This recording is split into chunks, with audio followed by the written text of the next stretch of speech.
വനം പൂർണ്ണമായി നശിപ്പിക്കുമ്പോൾ അതിന് കുടപിടിക്കുകയാണ് നാട്ടിലെ നിയമപാലകർ. ഒരാളെ പ്രീതിപ്പെടുത്തുക, അത് മാത്രമാണ് അവരുടെ ലക്ഷ്യം. ശതകോടീശ്വരനായ ഗൗതം അദാനിക്ക് വേണ്ടിയാണ് ഈ കൊള്ള. ഛത്തീസ്ഗഡിലെ അദാനിയുടെ ഖാരെ പൽമ സെക്ടർ 2 കൽക്കരി ഖനിക്ക് വേണ്ടി ഒരു വനമാണ് പൂർണ്ണമായിട്ടും വെട്ടി ഇല്ലാതാക്കുന്നത്. റായ്ഗഡ് ജില്ലയിലെ തംനാർ തഹസിലിലെ മുഡ്ഗാവ് സൊളേറേറ്റ ഗ്രാമങ്ങളിൽ ജൂൺ 26, 27 തീയതികളിലായിട്ട് കുറഞ്ഞത് 5000 മരങ്ങൾ മുറിച്ചു മാറ്റിയതായിട്ടും ദേശീയ മാധ്യമങ്ങൾ റിപ്പോർട്ട് ചെയ്തിട്ടുണ്ട്. Maharashtra state power station company ലിമിറ്റഡിന് വേണ്ടി അദാനി ഗ്രൂപ്പ് ആയിരിക്കും ഖനി പ്രവർത്തിപ്പിക്കുന്നത്. ഖനിയിൽ നിന്നും കുറഞ്ഞത് 655 ദശലക്ഷം മെട്രിക് ടൺ കൽക്കരി ഉൽപാദനമാണ് കണക്കാക്കപ്പെടുന്നത്.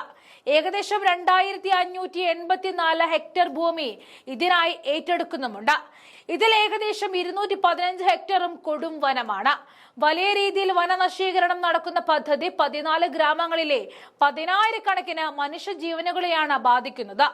ആ പ്രദേശത്ത് 6 കൽക്കരി ഖനികൾ ഇതിനകം തന്നെ പ്രവർത്തനക്ഷമമാണ്. 4 കൂടി നിർമ്മാണത്തിലുണ്ട് താനും.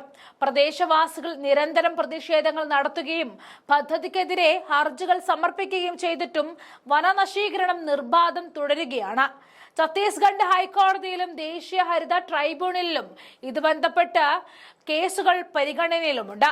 മരം മുറിക്കൽ നടപടിക്ക് മേൽനോട്ടം വഹിക്കുവാൻ ജൂൺ 26 കുറഞ്ഞത് 2000 പോലീസുകാരെയും സുരക്ഷാ ഉദ്യോഗസ്ഥരെയും വിന്യസിപ്പിച്ചതായിട്ടും വാർത്തകൾ വരുന്നുണ്ട്. മുഡഗാവ് സറൈറ്റോള ഗ്രാമങ്ങളിൽ ജൂൺ 26 രാവിലെ മുതൽ കനത്ത പോലീസ് സുരക്ഷയിലാണ് മരമുറിക്കൽ നടക്കുന്നത്. ഛത്തീസ്ഗഡിലെ റായ്ഗഡ് ജില്ലയിലെ മുഡാഗാവിൽ വനനശീകരണത്തിനെതിരെ പ്രതിഷേധിച്ച ഗ്രാമീണരെയും പ്രാദേശിക ജനപ്രതിനിധികളെയും പരിസ്ഥിതി പ്രവർത്തകരെയും പോലീസ് ജില്ലാ ഭരണകൂടവും കസ്റ്റഡിയിലും എടുത്തിരുന്നു. കോൺഗ്രസിന്റെ നേതൃത്വത്തിലാണ് പ്രതിഷേധം നടക്കുന്നത്. 2015 കൽക്കരി മന്ത്രാലയം ഛത്തീസ്ഗഡിലെ റായ്ഗഡ് ജില്ലയിലെ ഖാര പാൽമേഡ് സെക്ടർ കൽക്കരി കമ്പനി മഹാജൻ കോയ്ക്ക് അനുവദിച്ചിരുന്നു.